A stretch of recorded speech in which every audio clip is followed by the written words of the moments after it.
Section 14.5, we're going to do 3 different things in this section. We're going to work with volume. That's going to be the majority of this section. But we're also going to take a look at mass and temperature. So starting with volume. Volume is the number of cubic units needed to fill a 3-dimensional surface.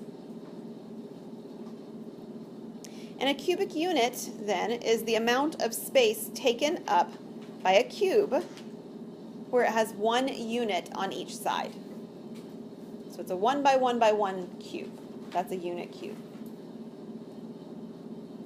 Okay, so the first thing we're going to look at is we're going to look at some cubes and how we calculate their volume. So here is a shape of some cubes all stuck together, and it's asking us in this one for the volume. So the volume, it said up there on the previous slide, was the number of cubes it takes to fill up the space. So what's the volume of this shape? Just 4. We're just counting cubes, right? It's 4.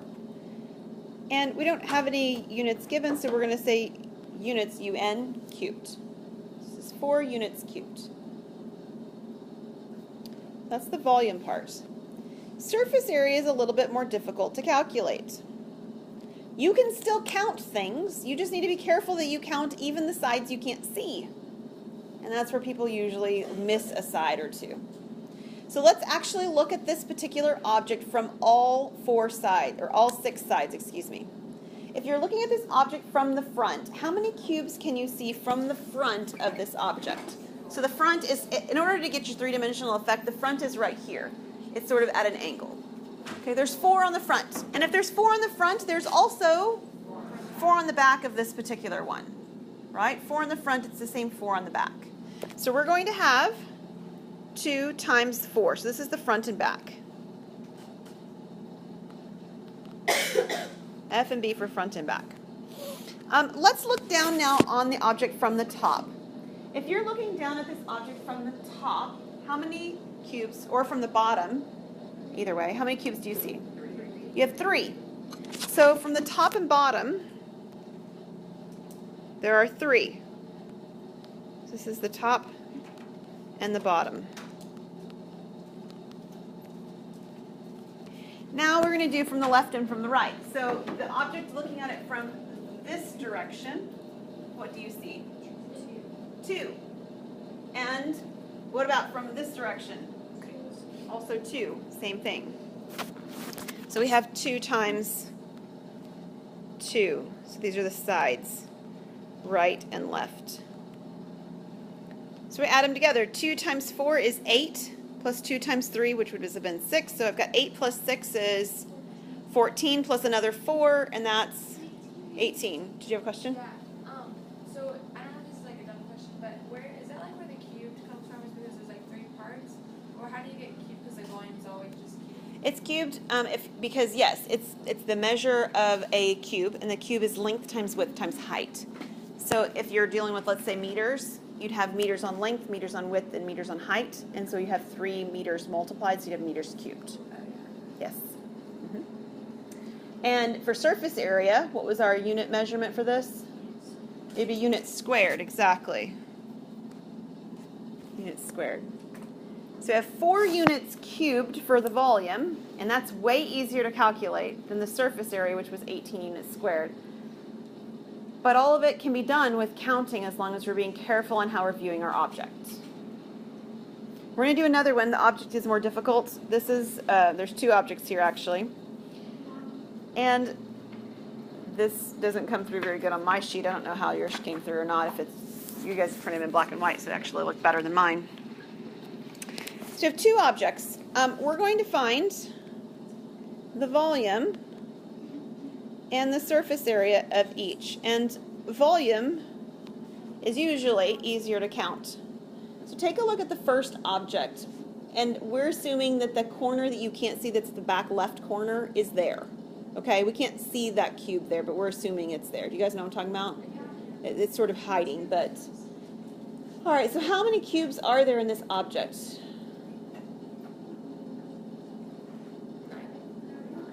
Yeah, I think there's 9. So if I've counted them right, we'll write it on there. Here's 1, 2, 3, 4, 5, 6. This one right here is 7, and then there's one that's sort of, oh, I can't write on white. That's not going to work.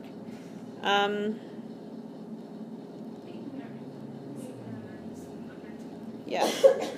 Underneath the 3, behind the 5 is number 8, and then this back corner that I can't see is number 9. So I think there's 9. What about the volume of the second shape? What is it? Yeah, it's still 9. And these are units cubed. I left that off the first part. The only difference visually between the first diagram and the second diagram is they took the blue cube and they moved it, right? So same number of cubes, they're just in a different location visually. Okay, so moving the cube hopefully helps you to see that it doesn't change the volume. Right? Moving the cubes around, you have the same volume that you had before. So let's take a look at what happens when we measure the surface area. Okay, the surface area is easier to do for the first object. And the reason it's easier to do is because there aren't any concave features. Right? That's not really the exact word for what's going on here because it's a three-dimensional object as opposed to a two-dimensional object. But there's no divots in here that are causing problems with our first picture. So let's look at our object from the front. The front and the back of this particular object will be the same. If I look at my object from the front, how many cubes do I have? 6 is what I'm counting as well. So just like we did on the previous slide, we've got 2 times 6, and this is from the front and the back. Okay, now we're going to look from the top down or from the bottom up if you prefer. If you're looking at the object from the top down or the bottom up, how many do you have? There's also 6. And now let's look at it from either the right or the left. How many objects do you see? 5 is what I have as well. Okay, if you didn't count the same way I counted and you're not sure which one of these numbers where it came from, now's the time to ask so that I can show you on the board or something with my hands. We're okay? Okay, what does this give us total? 12, 12, 10, how much is that? 34 units squared. All right, so now we're looking at the surface area for the second one. Squared because it's surface area. Yeah, cubed is for the volume. How about the surface area for the second picture? It will be the same plus the 2 that you can't see from any of the sides. You know what I mean? Just because it was moved out. Okay, so from the front, it's the same, right? We moved the cube over, but it doesn't actually change from the front how many we see. It changes the visual of what we're seeing, but not how many. So we still have 2 times 6. All right, how about if I look from the top down? Still 6, right? Yeah. How about if I look from the right-hand side or the left-hand side? There's still 5, but there's something missing. Yeah, there are, how many pieces that I'm missing? 2. This piece right here and the back side of the blue piece right here are parts of the surface of this shape.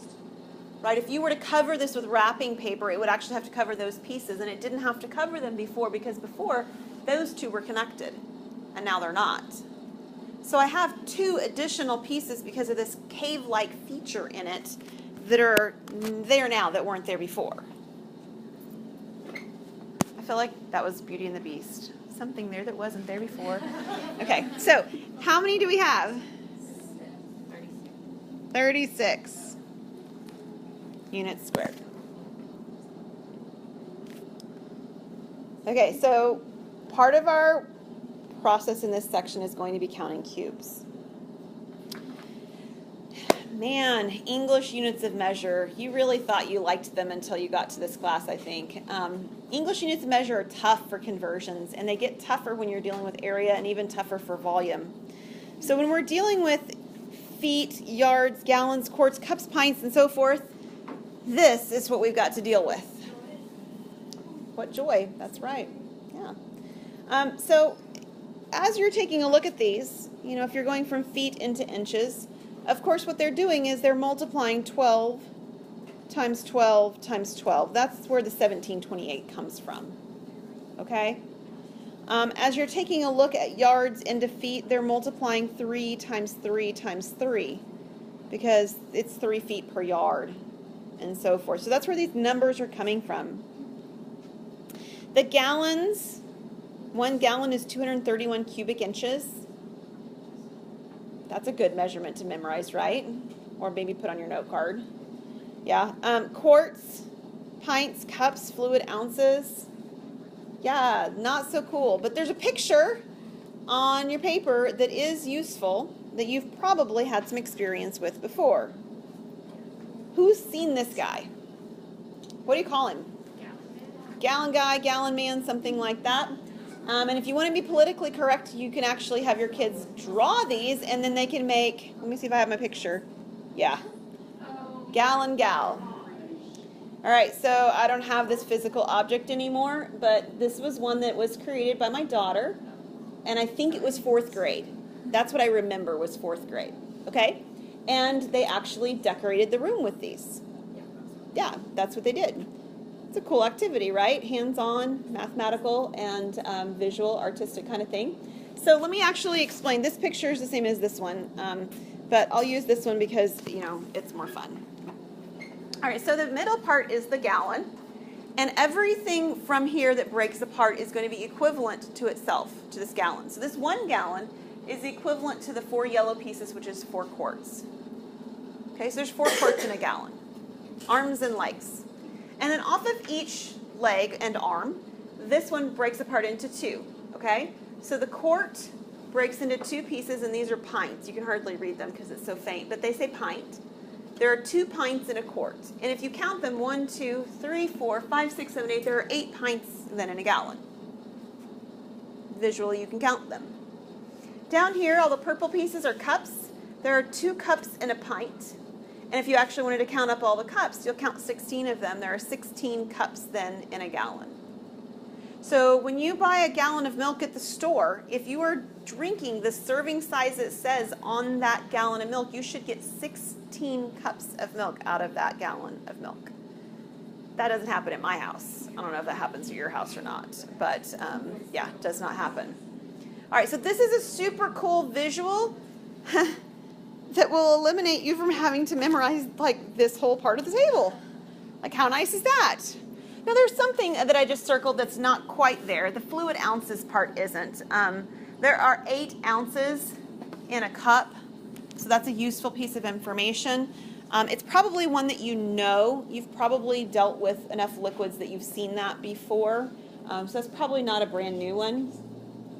You can use these measurements where they're writing it, you know, in fractional forms. That's fine. I don't think of it like that. I mean, I just don't. I think of it the other direction, where there's 2 of these in one instead of 1/2 of these the other direction. So whatever you're working with, those are some different versions. All right, and as with the others that we've done, we've also got metric units of volume that are so much easier to convert because it's all tens and ones and zeros. It's just all you've got are ones and zeros. Now, do you remember when we did area for metric? And we talked about still being able to use the King Henry die by drinking chocolate milk? And then every time we did it, we just had to do it twice because it was area, and that's a square unit. We can do the same thing for volume. You can just do it 3 times because it's a cubic unit. So this table is all well and good, and it's accurate, and that's fine, but it's not terribly necessary because we can do the same thing we did with linear measurements, and we just do it 3 times because it's cubed. Okay? Where does it go though? Because you have centimeters and centiliters. Oh, these are for your meter units. Oh, sorry. These are meters, and these are liters. It's the same thing. But then, Oh, I see what your question is. You're talking about this measurement right here. yeah. Is that what you're talking about? Centimeters Yeah. and centimeters. Yeah, there is a conversion between, oh wait, was this the one I wanted? Maybe it'll make more sense when we do the next. No. No, what I was saying first is the same thing. All of this is for the cubic units. Okay. This part down here at the bottom is because there are 2 ways of measuring volume. The length, width, height, or capacity. Capacity is liters, like we did in class with the activity where you guys wrote down like the eyedropper and the perfume bottle and that kind of stuff, right? Those kinds of units were measured in liters, and liters is already a cubic measurement. It's almost like, Hannah, when we were measuring acres and airs, Okay. and we were noticing that you didn't have to put squared on them because they were already a squared measurement. Liters is the same way. Liters is already a cubic measurement. There is a conversion in your notes in a little bit here that will convert between. No, it's right here. Yeah. I see it. Sorry, it's right in here. Okay. 1 liter is the same thing as 1,000 cubic centimeters. So with that one, you would have to do your fence. Yes, you would have to use a fence to do that because you're changing among the different versions of the metric system and not within one metric unit. Yes. Okay. We're going to do this section right here, A, B, C, D. I don't know. How about we just do A, B, C? And then we'll pick up with D, E next time. And then, oh, the clock's wrong. Thank you guys. Okay, we'll stop. Sorry.